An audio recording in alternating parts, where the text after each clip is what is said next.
The broadcast is now starting. All attendees are in listen-only mode. Welcome, everyone. My name is Randy Howell of Trader State of Mind, and I am delighted that you're here today. And first thing is, let's just find out if you can hear me. If some kind people will just type into the question box a why, I would greatly appreciate it. One person says, any sound? And can anybody hear me? Okay, I can hear you. Okay, so we've got one person that hears me and one person that doesn't. Okay. Yes. Okay. Now we're going. Okay. Whew. I hate it when we start out with a technical glitch that knocks out everything. Good. Well, what we're here to do is really look at a very common problem in traders as they try to grow and they evolve from where they're looking in and their eyes are wide open and they think, oh my gosh, you know something? I'm going to have personal freedom. I'm going to have financial freedom. All this really cool stuff. And then they get into trading and find out, my God, there's stuff going on here that I had no idea about. Okay. And what happens is it seems like I start having a really good morning or a good day, maybe a good week. And then before I know it, I've given it all back and then some. And what we really want to look at is how does that losing streak, how does that taking a loss start? What we're going to take a look at is how to use emotions intelligently and how to not use emotions intelligently.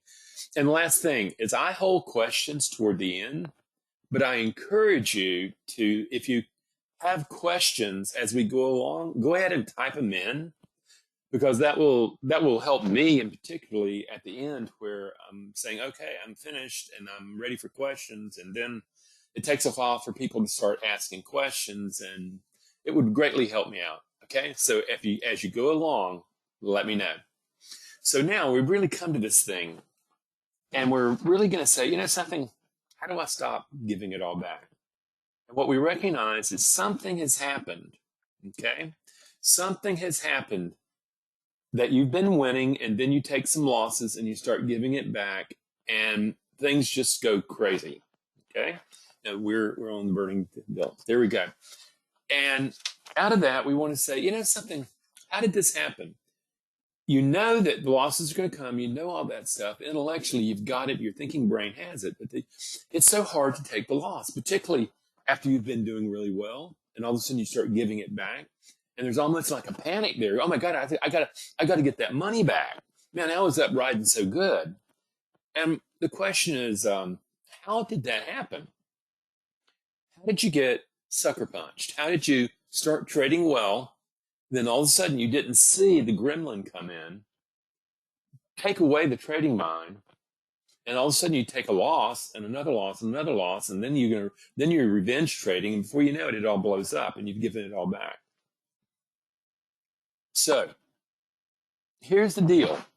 What I want to really do is come to this image and what it represents. There is a man from somewhere between 20,000 years ago to 100,000 years ago, and he's facing a moderately sized saber-toothed tiger. Notice those big, huge incisor teeth. A really big saber-toothed tiger at that time could be 1,300 pounds, a big animal, okay? At the same time, understand this, is we were seen as like really tasty treats. You know, their main stuff was other big animals, but what happens, you see this guy, he's got this skinny little stick with a rock on the end of it. And here's the deal. You are programmed by evolution to win, but particularly not to lose, because losing to your caveman brain does not mean, oh, I lost money. He has no idea what money is. He does know what dying is, though. And you're looking at a situation right here where death is everywhere. This is what your primitive caveman brain, or cavewoman brain, is going through when you've been riding high and all of a sudden you start taking a loss. All of a sudden, it's not just money that's being threatened. It's your life and your primitive brain that's being threatened. This is why it's so hard. The other thing that you really need to understand is there were two different ways. Is that if If this caveman loses everything, you really understand. Oh man, I tell you, I hate losing. I hate losing. I'm not going to allow myself to lose. I'm going to get it back. Okay, from after all those wins, and he lose it. But there is another side of this, and this is what happened to you in the beginning. You got overconfident. You started winning, and basically what that is that you've got this button to that reward chemistry, dopamine, and you start winning, and you're saying, "Boy, I'm really trading good." And then you go, "Oh, I'm winning more, and I'm winning more. I'm doing really well, man. I'm up $2,000, $3,000. I got it. I got it. I got it." That is the kiss of death. From a caveman perspective, if you were to take a look at that behavior, think about it. You have 6 to 8 men who are about to attack a woolly mammoth. That's about 30 to 40 times his size, okay? So you've already got this big, big, huge gap. And then his tusks reach out 10 yards. So he can start sweeping his tusks and he can take you out. He can break your back. The thing is those guys had to get cranked up. They had to feel exuberant. They had to feel all that. And they said, if we attack it as a group, we can bring it down. Because what happens if we bring that down, we get massive rewards. First of all, we get to feed the village or the settlement for a month. We also get prestige. We also are the ones who get to breed into the population, into the genes. Big inducements. Those are kinds of the rewards that allow these guys to get stir crazy and to look at a huge giant and say, we're going to attack it. It's kind of like when you're looking at it, going, look at this setup, man, I'm going to make a whole bunch of money. It's the same thing. You're hitting that dopamine, and what you're doing is fundamentally, when you're hitting the dopamine rewards system, you're snorting cocaine. And I do not recommend snorting cocaine in traveling because it's going to have you euphoric. Everything's great. Everything's riding on. Everything's wonderful. So what you have is you have these two traits. You start winning. Then you start piling up that cash and you go, oh man, all right. I've got it. I'm in the flow. But what you don't recognize is that euphoria has been kicked in. And you would know that euphoria by feeling good and start getting confident. Okay? And out of that, you're kind of getting more loose on your trades and stuff like that. You think you've got it. You think you know what you're doing. And this is the kiss of death, is that you're no longer following your rules. They're beginning to stretch and you're taking a little more risk and this stuff and the other. And before you know it, then you get popped. And suddenly that survival strategy that one had you facing, going after a woolly mammoth and believing that you were going to win and that you were not going to die, often those guys did get killed. However, it was such a successful survival strategy for the group that those are reasonable losses. Okay? Now the trader doesn't have that group and stuff like that. And the lions and tigers and bears are gone. But that brain that got us into this trouble is still there and is still quite activated, because the truth is that you spend very little time really saying, well, what is this mammalian brain that Randy talks about, this ancient primitive brain that is built on survival instincts? I don't even notice it until it wipes me out. So now we get to see it. We get to say, okay, we now know that you hate losing. Okay. But at the same time, you get euphoric because you see winning. And that caveman brain activates. It doesn't know that you're in the 21st century. It's going winning. We took the woolly mammoth down. Everything's great. And I lived. And by the way, this is why the military only recruits young guys. Okay. They're the ones who think they have a bulletproof raincoat, just like our caveman ancestors. And they don't think, people are going to die, but it's not going to be me. Okay? It's the same instinct activated. And they go out and, before they know it, they get pretty traumatized if they're actually in the line of fire. That's a big difference. So now we've gotten this thing. And we go, something, just at that moment when you go, oh, I'm doing so well.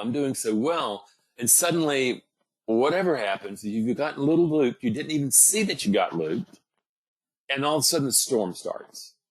Okay, it's the very time you really actually need when you start taking a loss. And these may be losses where you're not making psychological mistakes. It's just probability, but that doesn't matter to the brain if you're not well trained. Suddenly a storm's there, and that emotional storm wipes out the whole 9 yards. This is the ancient emotional storm. Okay. And suddenly the knowledge of trading that you possess is swept away, and you are a primitive caveman in the 21st century, not knowing what's going on. It happens that fast, friends. Okay. Now, let's go one step further. These emotional storms. Let's look at this. Okay. What I want you to see that's happening, we're going to make a leap from the imagination. You see over here on the left, you're looking at this dude looking at a 9-foot bear. And suddenly what happens is what's activated by uncertainty, danger, is you're looking at an ancient brain going, oh my God, I'm in really serious trouble. What's automatically activated, I mean, I'm talking in nanoseconds. And I want you to be applying this to your trading and seeing that, yeah, this ancient brain is observing too. It doesn't have language like your thinking brain does. It has emotions. It emotes. And emotions are not what you think they are. They are biological action potentials that when they trigger in nanoseconds, and they're in the bloodstream, altering the way you perceive reality.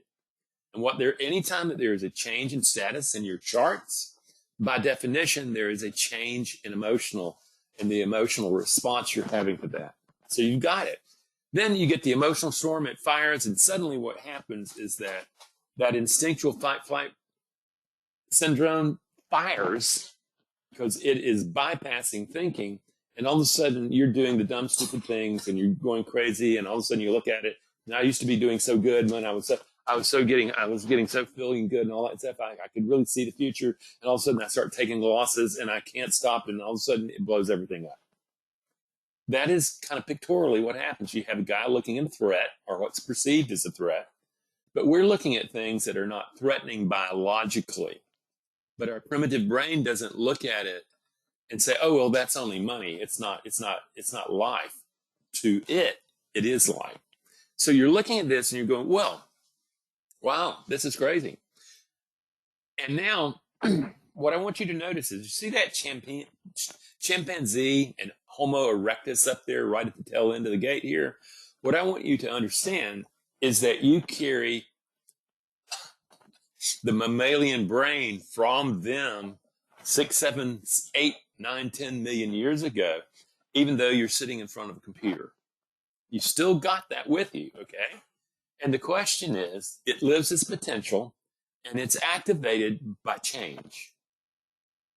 You can be calm, you can listen to all the cooling music and all that stuff and everything's fine. But when that trade goes against you, you're no longer the guy sitting in front of the computer. You're the hominoid back there at the tail end of the bus that is now wagging the rest of the dog. Okay? So we've gotten this. We can see that the emotional storm just simply wipe out the rational mind that's needed to manage losses, to manage.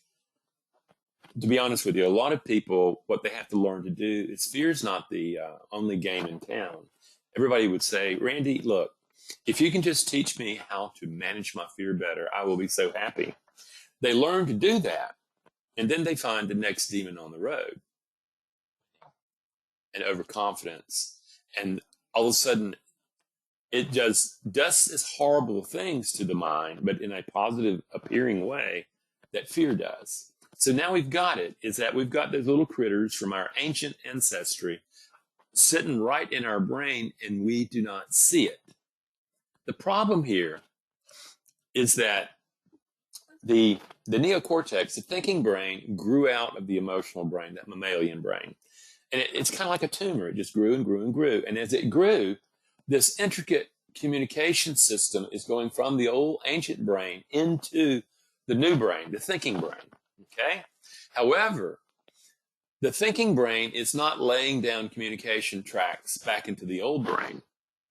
What you get instead of this complex emotional circuitry going into the new brain from the old brain, what you're getting is you're getting that new brain has a couple of 19th century telegraph lines going back into the emotional brain. Okay? And therein lies the problem. The thinking brain has really little control over the emotional brain. And we have to learn to maximize the amount of control management that your thinking brain can have over the emotional brain. We have to domesticate that animal, okay, that beast. And so this is where we've got it. We know that these instincts are wired into us as potentials, and they are they were successful, so they got wired into our evolutionary psychology. And the thing is that back then they were very useful. Now, in front of a trading council, no, it's not useful at all, and that is going to have to change. Okay, and this is a really good way for you to look at this. We're looking at the inside of a brain here. It's kind of the cab of the car, and you have this geeky guy who's driving it. That's your new brain. That's your thinking brain. And as long as you're trading on paper and there's no risk, he thinks he's in control. He believes he's in control. And then at the same time, what you see is an emotional brain sitting back in the back seat, being ignored, and it's just sitting, hanging around. And then it gets activated by winning. Gets all excited, starts hitting the dopamine reward cocaine, okay? And then, or it takes a loss, and all of a sudden it gets activated and says, oh, I'm under attack. And before you know it, he's taken that club and knocked the slop out of the thinking brain, and before you know it, it's gone. Your thinking brain, your emotional brain, that caveman brain was built to control outcome, or they would actually say control environment, okay? You had to be right. You had to win, and you had to not be wrong because you were dead. And you needed to be able to predict future conditions, okay? You needed to be able to look out on the African savannah and look over and see all those bushes, and you would predict by bias that there was a saber-toothed tiger behind every one of those bushes, when in fact only one tiger was behind 10,000 of them. So you begin to see, how do we tame this beast? If we do not learn to do that, and if it will not be the emotional brain saying, hey, let's be in partnership. That's not the way it works. It's an animal brain. It's reactive in nature. No, the thinking brain is going to have to find out how I partner, tame, and work with this aspect of my being. This, friends, is what we have to do. So understand, your brain evolved to keep you alive, not thriving, alive. And for it, danger of loss meant death. That's the piece that I want you to understand. You're sitting there trying to think and say, oh, these are my rules and stuff like this. This is the knowledge I have. All I have to do is apply that knowledge. What you're not looking at is all thinking, all knowledge is emotional state dependent. And when you're sitting there, you have the knowledge, but then you get under stress, and suddenly you no longer have access to that knowledge. Okay, that's the emotional hijacking. And again, I want you to understand this. I want you to understand this is not you personally. This is the whole human race. This is the way we are wired architecturally, and it's not going to go away. And we keep trying to push harder, ignore that caveman part of ourselves. And in doing so, we just get more and more in danger. Okay. So we've gotten this far, and then go, okay, so this is what it looks like. Okay.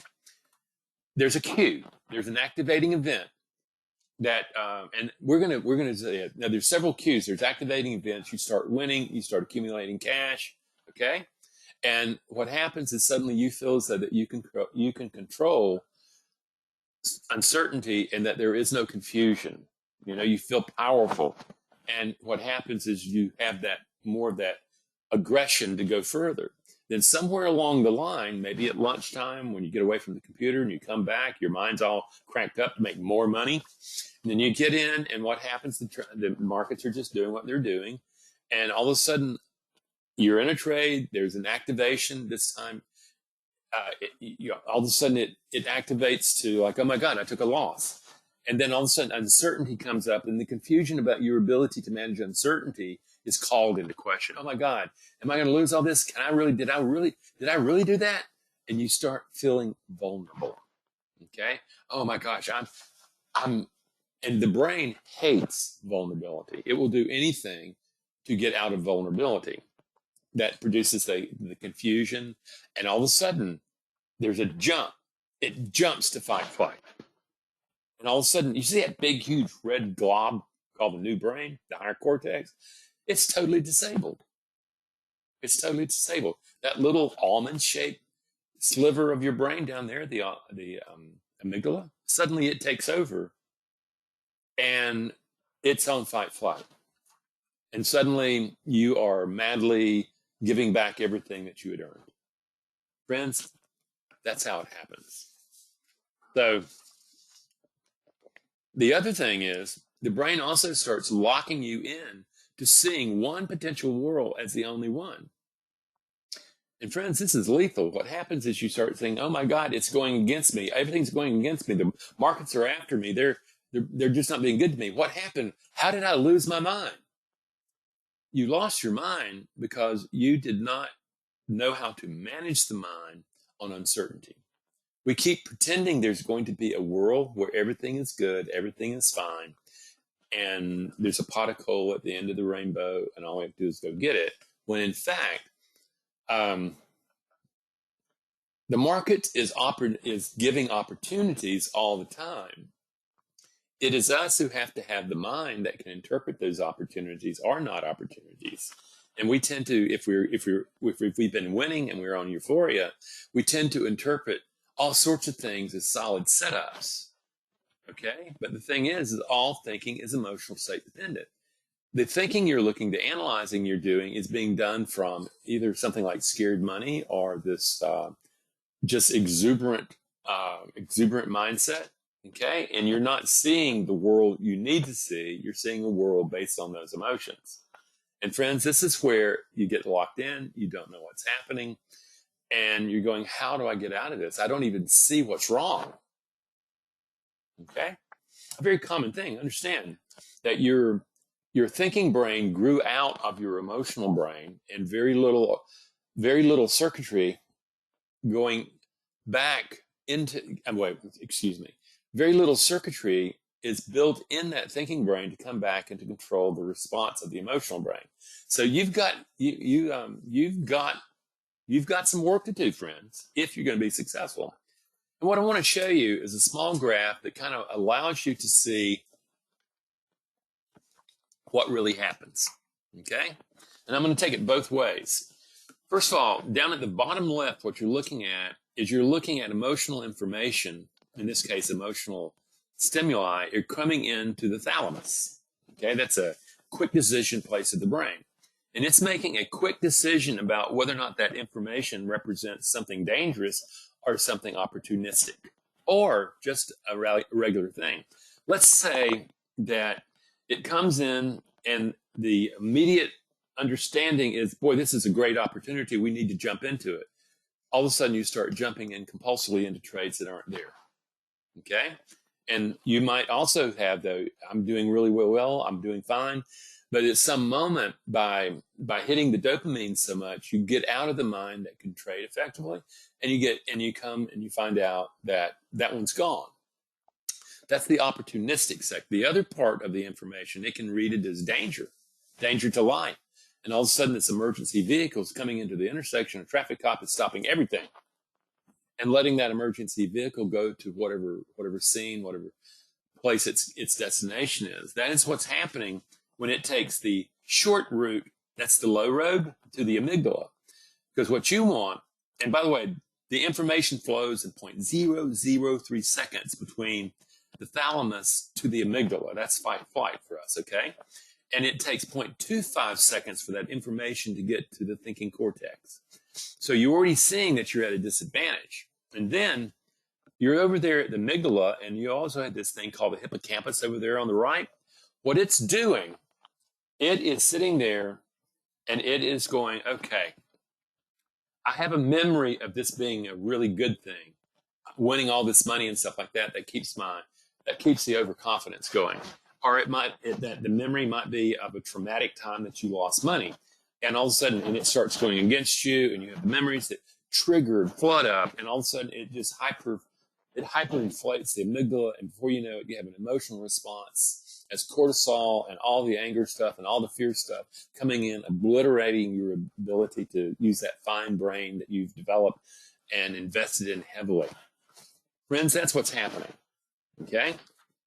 What I want to do, though, is that I want to give you one basic understanding, is that emotions actually they were developed, they evolved to help you negotiate the environment in the short term. Okay, right here you're looking at a cartoon, and the emotional brain has just beat up the thinking brain because the emotional brain says you just didn't understand the danger. Okay? That's the same thing that happens to us. And what we want to do is say, the very main thing that you need to understand is this, is that loss at a very primitive level, far below our conscious self, loss is associated with death. Okay, and that's the thing, when you don't want to take, you have a saber-tooth tiger jumping on you, and you're sitting there going, oh my God, what do I do? What do I do? What do I do? And I'm going to fight to the last breath, because you are, at that moment, you have begun fighting for your life.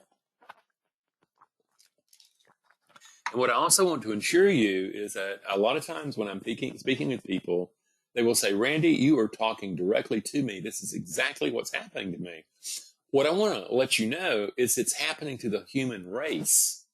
And the small subset of the human race that became traders have it really amplified, because in trading, you can ignore, you can deny and stuff like that for a long time.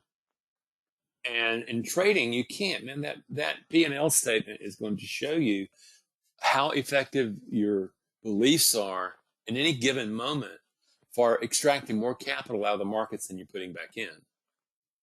Here, all of a sudden you see all that money flying, and what happens is you're under threat of being murdered now, okay? You didn't see it in operation, though. You didn't see the setups because you didn't know to look there. And what we want to do is say, well, how would we actually go about it? Because ultimately, your emotions are controlling the relationship between the organism that you are and the environment to which you're embedded. That would be the markets, not necessarily the forests of 10, 15, 20,000 years ago. And what we have to do is we have to say, something, emotions are just doing their job. It's actually me that has to learn how to use my emotions more effectively, more intelligently. Because the emotions are going to fire anytime there's a change in status, okay? They're going to fire.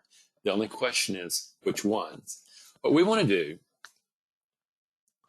is to say, the question is really, what emotional response activates with exposure to uncertainty?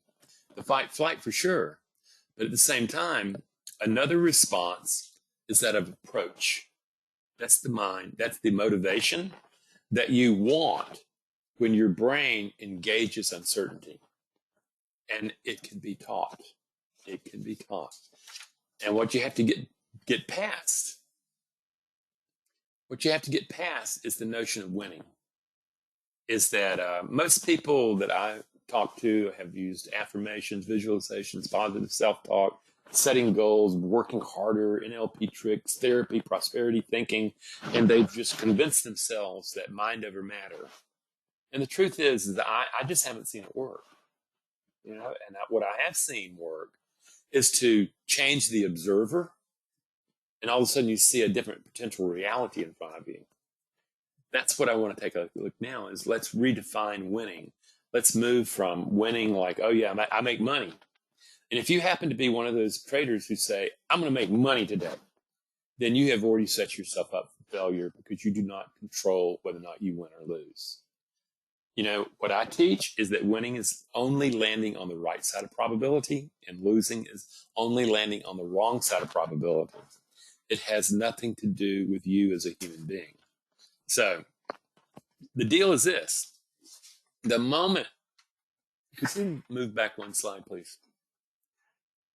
The moment that you attempt to control something you cannot control, the brain's going to experience powerlessness, and it freaks out when it experiences powerlessness. If you've ever just done really crazy things while trading, you know what this is like. What we want to do is say, well, and a lot of the people I work with have had bona fide traumatic memory because of their trading blowing up and losing a large amount of your net worth, or your ability to be, to run accounts and things like that. So we know that we actually have to, we're going to have to produce a different kind of mind so that when we look at it, we need to be able to control the mind that you bring to the performance of trading. That's what we need, not the one you came with. And if you understand you can't control outcome, whether or not you win or lose, or predicting where the market's going to go, you can't predict those. You can't. However, what you can control is the mind that you bring to the game.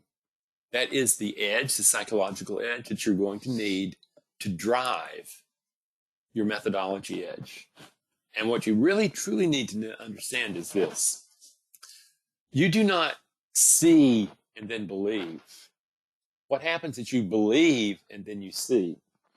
Your beliefs are forming information, and it becomes the truth. You see and then believe. You do not believe and then see. It's a fallacy. It's a fallacy. And what you're recognizing is that I need to start finding out what beliefs I'm holding that is building what I see in those charts and the actions I'm taking. Because I can promise you, most likely, you do not have an effective mental strategy, emotional strategy that allows you to see a much cleaner representation of the markets. You're seeing through your beliefs. You're finding the truth through your beliefs. You're not actually examining information and forming beliefs. That's the way we would like to believe it is, but this is the way we are as animals. So we're getting there and going, okay, how to start that change process? The very first step that you're going to have to do is emotional regulation. You're going to have to first understand emotions as biological action potentials, not your feelings, and that they are the only time you don't have emotions is when you're dead. Trying to push them down, it's just flat stupid. Okay, it'll blow you up. So the very first thing is, how do you go about regulating the intensity of an emotion? Well, the good news is this. If you begin to understand that your emotions are biological in nature, biological action potential, they will have a physical signature. In fact, they will have a breathing signature. If you take a look at baby sleeping, you will see him breathing diaphragmatically.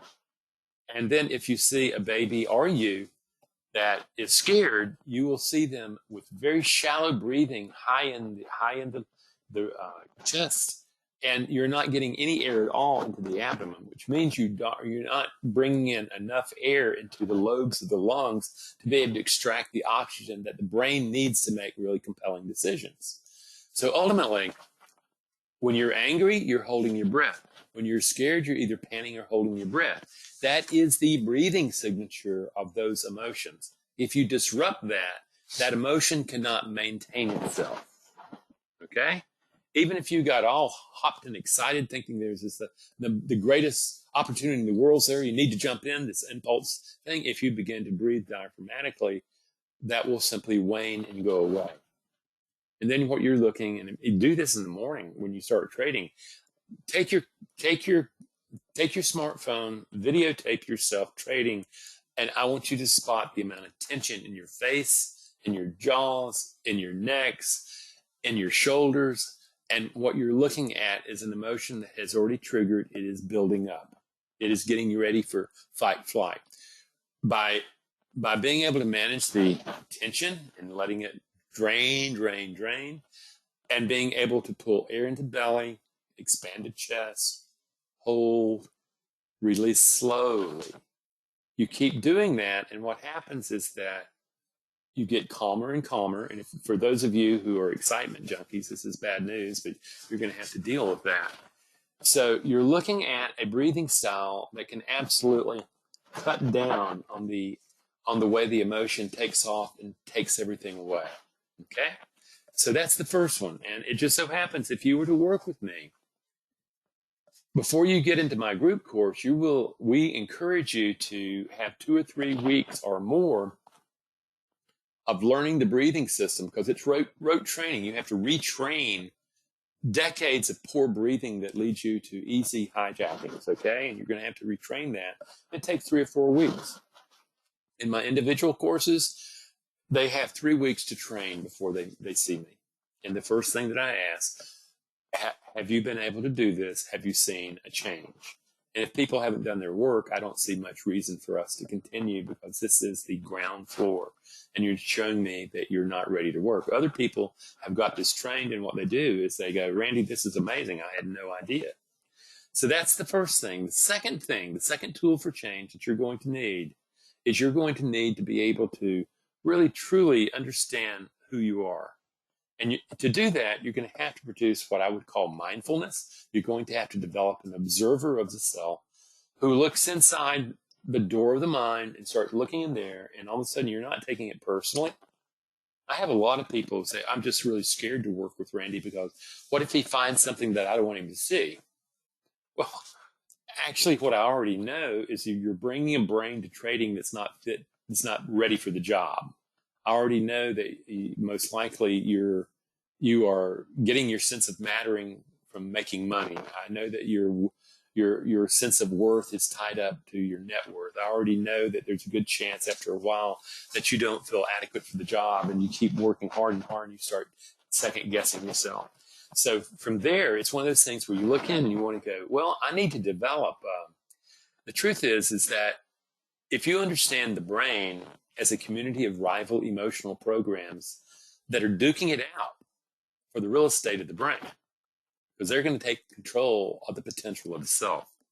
And then if you begin to see the mind as a space where those emotional programs are given voice as thoughts, we have language centers. Other social mammalians don't have language centers, okay? So you're looking at this and going, whoa, I have to re-understand really what brain and mind are, and how I can begin to say, there is a committee, a governing committee of the mind. And what you're going to have to do is you're going to find out that you're a CEO or a chairman of the board that has just spent too much time in party, and you come and look at your boardroom and there's a mutiny going on, and you're going to have to right the wrong. You're going to have to go in and clean house and organize it into an effective mind for trading. And there is no I. In quantum mechanics, what they would say, there is no such thing as mass or energy. Reality exists as potential. This reality you and I think we are conversant in right here is really potential. What gives shape to that potential, to give it a form, is the observer you are, the beliefs, the biases that you bring to the game that causes you to see what you see. This is what you have to examine. And the way that I do that is I use mindfulness, and this is a really good illustration. Is most people, when I first met them, are much like this guy on the left. He's caught up in his thoughts, and he thinks that his thoughts are him. On the right, what you look at is you see a person who's developed their observer, and realizing one powerful, powerful thing is that you and your thoughts are not the same. You can step back out of them. You can stop identifying with them. And as you do that, they end up with far less power over you than what you had given to them now. So understand, you don't have thoughts, they're having you. You don't have beliefs, they're creating your reality and your performances in trading. And this is where you start going, I need to know what makes me tick.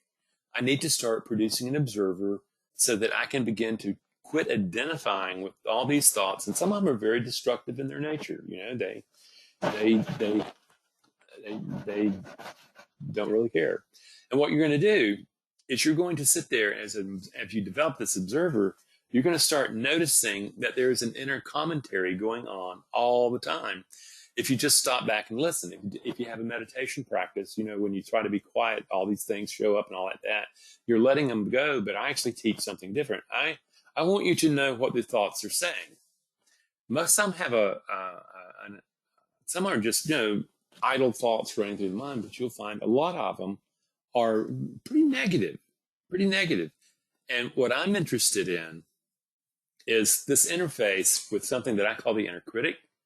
That's the part of you that judges you, that criticizes you, that tempts you, sets you up for failure. You know that one when you fall into self-doubt or you beat yourself up after a mistake. That is not you, and I'm asking you to stop identifying with that voice as you. I'm asking you to realize within the totality of potential that you are as a human being, that is called the inner critic. And it's just doing what it does. And ultimately, that's the one that's goading you to jump into trades. That's the one that is criticizing you for making mistakes. That's the one always trying to, you know, find an angle and find a moment to just to take advantage of that moment and hold you from the potential that you could be. Now, I know this sounds like bad news, and actually it's what I call that, but there is some really fantastic news. And what I'm going to use is this illustration from The Lord of the Rings. That was the best archetypal movie I have ever seen in my life. What I want you to look at in these characters, let's start with Gandalf. That would be what I would call a sage. That's the impartial, that's the wisdom, that's the insight that every team, every community needs. What you look at is Aragon over on the other side. You're looking at a king. You're looking at someone built to manage a kingdom, to be able to find the discipline to maintain order under pressure. But you're also looking at, and I do not remember her name from The Lord of the Rings, but you're also looking at a caregiver. You're looking at someone who loves, who opens up, who has compassion for people. This is the caregiver, just probably more necessary for change than any other archetype. The truth is the way, the antidote to fear is not courage, tough guy. It is actually compassion, self-compassion, where you start treating yourself compassionately. Otherwise, I mean, if you beat yourself up for making a mistake, all you're going to do is traumatize yourself. But when you use compassion, you are actually teasing that network of belief, that neural connection of belief, and you're reorganizing it into higher function. What you'll also find is that they're warriors. They're warriors who they serve the king. They do not serve themselves. And at the same time, then you look at this guy, Frodo, in the middle.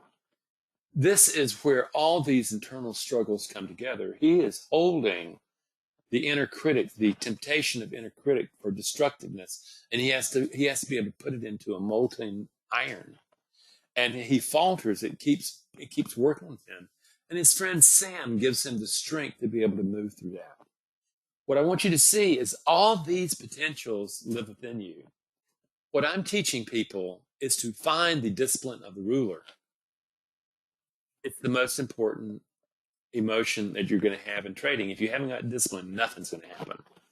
You're going to have to find the courage of a warrior. You're going to have to face your fears. You can get away with denying them, pretending and being a sports fan and talking the talk until you start trading. But then the instant karma that your P&L statement is, it's just catching you in your blind lies. You have to stop lying to yourself. You have to find that courage to say, you know, something within me is a powerful potential that I can develop, but I have to have the courage to look at the darkness that lives within me. You're also going to have to find that self-soothing, that self-compassion of a caregiver, because you're going to be taking losses and trading for the rest of your life. If you're going to beat yourself up every time you take a loss, you're going to have a hard time. If you have compassion, you begin to open yourself from learning from the mistake. Losses are not bad. The deal is you learn from them and they start guiding you how to become successful.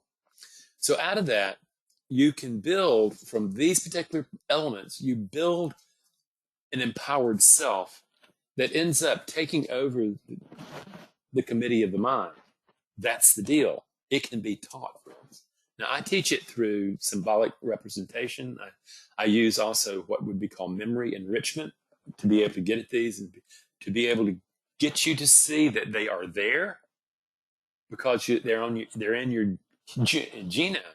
Your job is to nurture them, to bring them into fruition so that they become the dominant committee of the mind that makes your decisions. I see that all the time. And ultimately, life is going to be full of challenges. There are going to be power struggles. There's going to be uncertainty. But the deal is, you're looking at two studs kind of like square off on each other here. But the thing is if you have got your mind riveted, ready for trading, and you're no longer thinking about fear, you're no longer thinking about the money, or you're saying, I have a mind that's highly disciplined, that's maintaining order. I have the courage to face this inner critic who's going to try to jump in and mess up my stuff.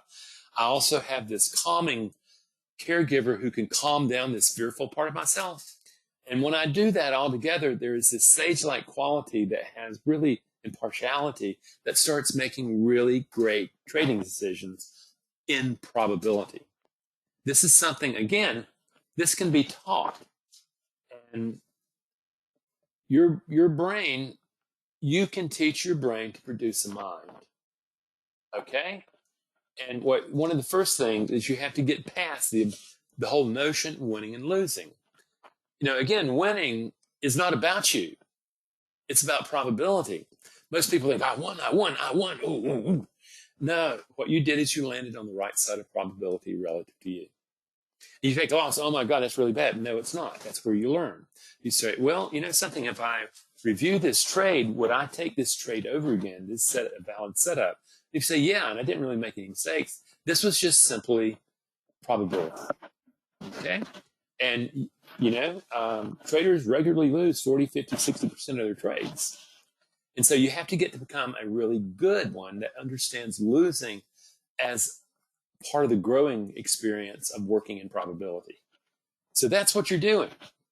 Now, and what I want to really get here, this is from the father of evolution.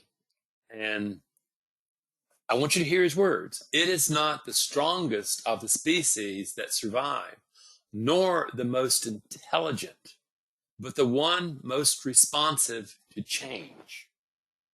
And what I would like to do right here is recognize that you're in a different environment. You were from a different environment. You got plugged into this new environment, and the rules of survival are different in this world of trading than the world you came from.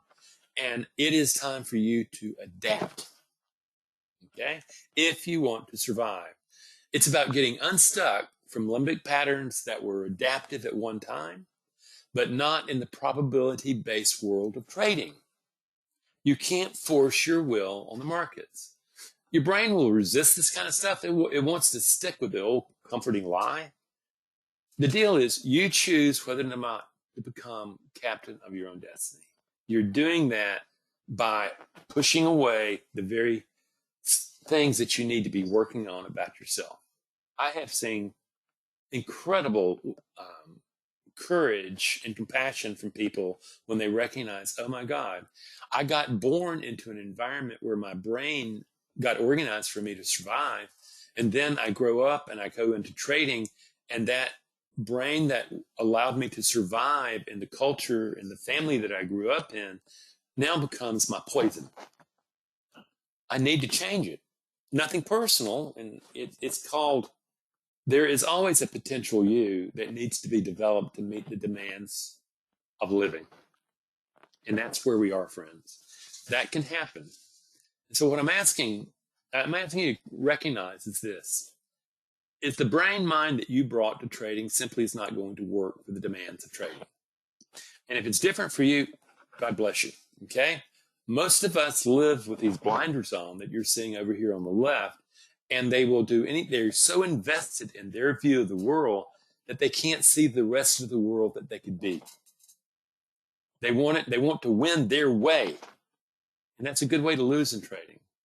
Or as you grow, you begin to look at this, you look at you as I look at trading as the greatest form of self-mastery that could have happened. You're forced into mastering yourself. You're forced to realign how the mind you build to govern the way you live in the world. There's no choice. Well, there is a choice. You can continue the exact way you're going right now. But this is how you stop it. Is it's the animal brain in you that has you winning and it's feeling good, and all of a sudden you start feeling really good and you begin to think, I got it. Yeah, I've got this stuff. You don't have it. I teach a system that allows you to get outside of that primitive brain for periods of 1 or 2 or 3 hours at a time. And then you have to continually reinstate and re-nurse that to be able to get it. And then you also have to be able to look and find areas that you really, truly need to do some heavy emotional lifting in, and do it with a joy in mind that saying, I need to change. I need to be able to heal this part of myself. And it's time for me to do that. Trading is not giving me time to BS around. Okay, so friends, the truth is if you're interested, particularly if this is the first time you've ever heard me talk and stuff like that, please get my free ebook. It'll start laying this out and start making sense, and you'll be able to explore. And you can go to www.traderstarted-state-of-mind, and you'll see that there's a free ebook there. Okay, get it. The other thing is that the vast majority of the people that I work with come from our YouTube channel.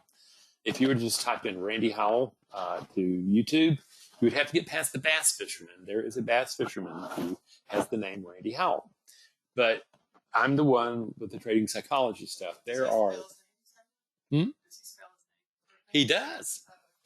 But at any rate, the thing is, if you go to my YouTube channel, there are hours and hours and hours of content about this stuff. Really get it in and take a look at it. But then if you go, you know something, maybe I'll get his book, the one that explains my theory, which I just found is also, it's been translated into Farsi, but without my permission. So we're going to see if I can do anything with the Iranian government here pretty soon. But when it really comes down to it, and you go, okay, how do I go about committing myself to change? We have a group course that teaches you the basic skills that are necessary to produce the mind that trades. Okay? And you register now, not later. Okay? It starts March 20th. The deal is that you really need to be working on it now, because you'll find that I want to see that what you're doing is committing yourself to retraining the way you breathe in response to stress. Okay. We'll have our first review March 20. And the deal is I'm expecting you to have already had 2 or 3 weeks with that. And because it goes really fast. Okay. And what I'm willing to do is say, look, if you do that, if you actually have the gumption to say, I'm going to sign up early and get started because I'm hearing Randy say you really need to do that to be able to change these long-held emotional patterns, we're going to give you what sells for $200 on our website, the Emotional Regulation Workshop. Okay? That's just simply saying thank you for being smart and getting in early and starting this thing. And there are five classes, 2 weeks apart, and we covered the ability of being able to build this mind. Okay. Now, the other thing is some people say, I'm Randy, you're coming from a completely different world here, and it's finally making sense. I want to work with you individually. Our individual course is highly comprehensive and personal. We get into the goo of the stuff, but we also dig deep. And a lot of people just simply say, Randy, I want to work with you. And that is for them. And what you discover, it's a 3 to 4 month program, and it has a highly complex learning system. It's got videos, it's got text, it's got MP3s, it's got all sorts of stuff, but it also comes with 10 consults with me. Okay. If you are interested in that, and we only want people dead serious about this, you ask for a free consult, and what you'll do is Dolores will have you start reading some stuff and saying, are you ready to talk with Randy? Okay. That's kind of the shooting match. The deal is, here's the deal, is that you can build a mind built for probability. It's going to take some work. It's not what evolution gave you. But at the same time, it is time to use evolution, the ability to adapt, the ability to change, in order to be able to build. You are Homo sapiens, for goodness sake. You're the ones who can actually change. And what I'm doing is showing you a process that I've used successfully for 18-ish years, I guess, with traders that help them to build the mind that can trade. Is there, yeah, and the first one is, I'm just going to start down here. Okay. Randy, is there any room in your March group coaching? Yes. Yeah, the group course. Yeah, we have, I think, 11 or 12, and we stop at 20. So we've got room, but I'm encouraging you to get in. And because what happens is Dolores is going to give you a download with the diaphragmatic breathing work. And you have to be able to move from being in the yoga studio doing diaphragmatic breathing to where you're actually pulling the diaphragmatic breathing up as you trade. That's the trick, okay? This is Mohammed. Very true. I'm 100% guilty of this despite me trading for 5 years. You're just a youngster. These toxic events happen from time to time. Does it mean that, yeah, that's a comment. Thank you, Mammy. Yeah, it's true. It's what I want you to understand. A lot of this comes out of trauma bonding from what you've done to yourself, not just in trading, but other parts of your life. It has to do with how you learn to be in the world. And at the same time, you are responsible for developing the self that can trade. So yes, this is Raquel. Rachel, I'm sorry. Does it mean that the new observer to be successful in trading is to pull up the emotions of discipline, courage, self-soothing, and impartiality during the trading session instead of letting my inner critics and orphan trade to drive my trading decisions? Yeah, it's a lot like that. What I would say is that you're using. I use a lot of symbolic representation to you find these parts of the self that you bring forward, and they're the ones who do the trading. And you're building the stamina up as you go. And what you know is that the yakking of the inner critic is not going to stop, okay, until it's shut up. And then it's not going to stop like permanently. It's just going to find a more opportune time, okay?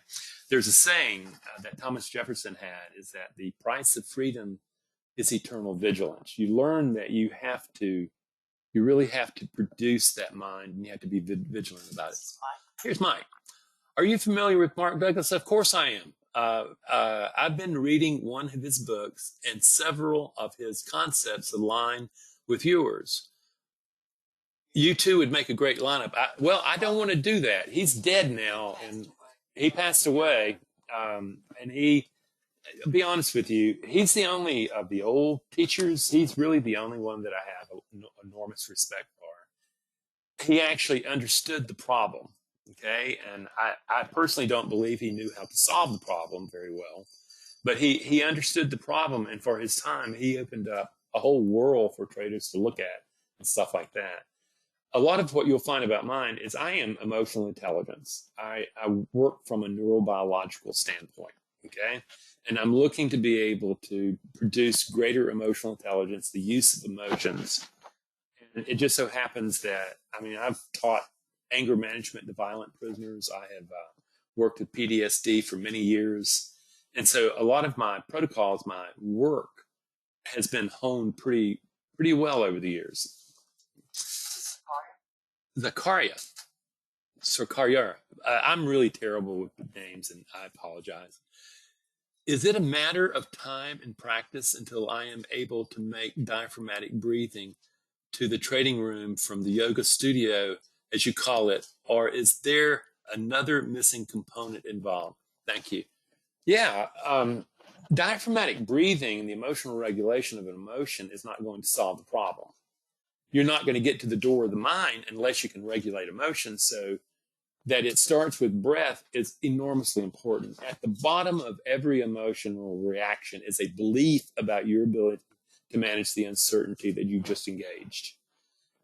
Ultimately, this is really about whether or not it's in the group course, whether or not it's in the individual course. It is really about getting at those beliefs and getting you to change those beliefs. And I have very sophisticated techniques about where you are beginning to find your inherent worth and being able to do and to separate your performance from your being.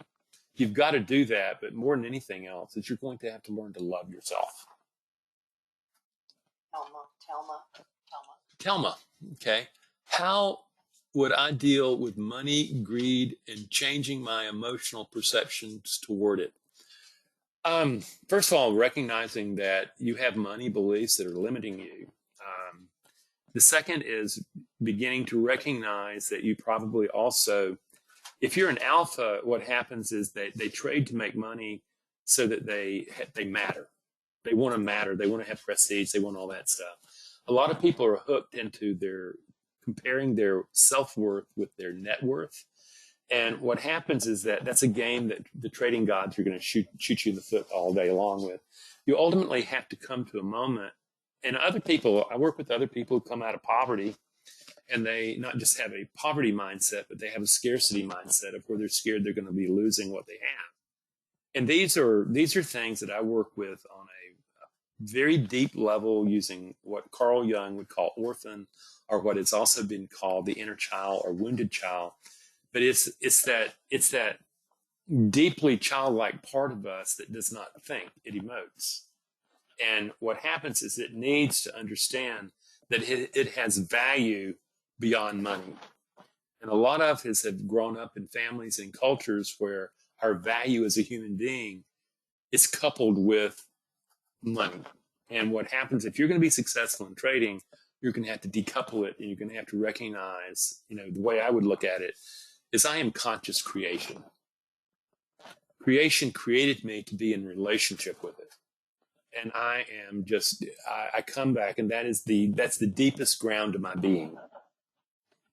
And ultimately, if you're going to hit self-mastery, some way you're going to have to find something greater than the self that has great meaning for you. Okay? Last two questions. Kingda. Does meditation help improve trading? It can. The thing about meditation, and I've been meditating for, I guess, 53 years now, okay, is meditation can also be a withdrawal from reality.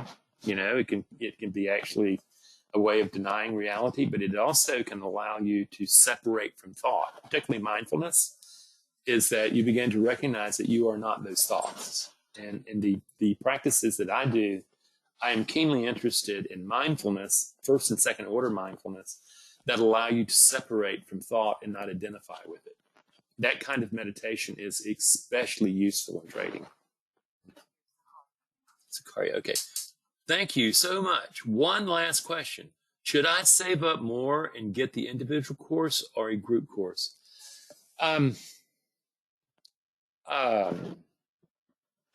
I'll put it to you this way, is that the group course is financially reachable for a lot of people. That's why we have it priced the way it is we want it available because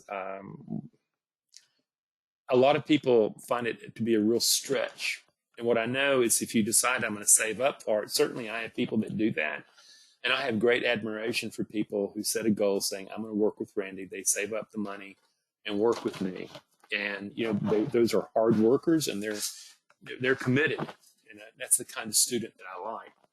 My own recommendation is look at both.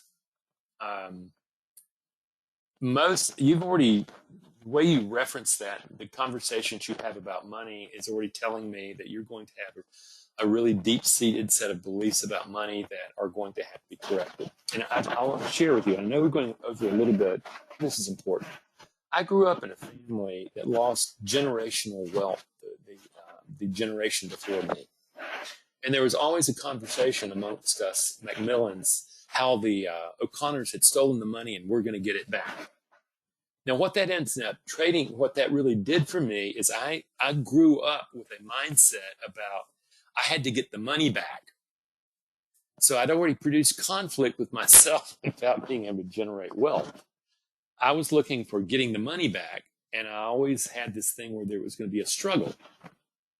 I didn't figure this out until my heart transplant and almost died a couple times. And I finally came to an understanding is that, you know, something, um,